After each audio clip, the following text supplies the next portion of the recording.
La 8e vague du Covid en France a-t-elle commencé? En tout cas, on vient d'atteindre les 30 000 cas par jour. On fait le point avec Fanny Wegscheider. À quoi est-ce que correspond ce rebond épidémique?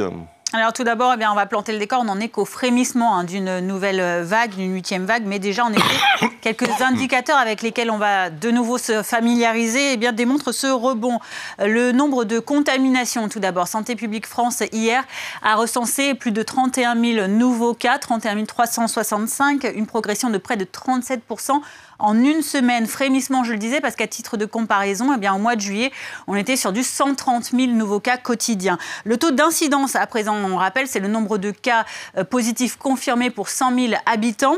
Il est actuellement, au 22 septembre, de 331 pour 100 000 habitants en 7 jours. Ce sont principalement une progression de 23% en 7 jours. Ce sont principalement les enfants de moins de 20 ans qui sont scolarisés et donc leurs parents de 30 à 49 ans qui sont concernés, les seules tranches d'âge où ce taux dépasse les 300 également. Le taux de positivité également des tests de Covid, il a augmenté, il a dépassé les 20% actuellement, plus 3% en une semaine. Est-ce que ce sont des signes inquiétants ? Alors, pas pour le moment, puisque la situation reste stable à l'hôpital. C'est là que c'est le plus important à regarder. Les médecins restent évidemment prudents, mais ils sont tout de même sereins sur la façon dont ils vont faire face à cette future vague. Les indicateurs hospitaliers, en effet, restent plutôt rassurants pour l'instant, relativement.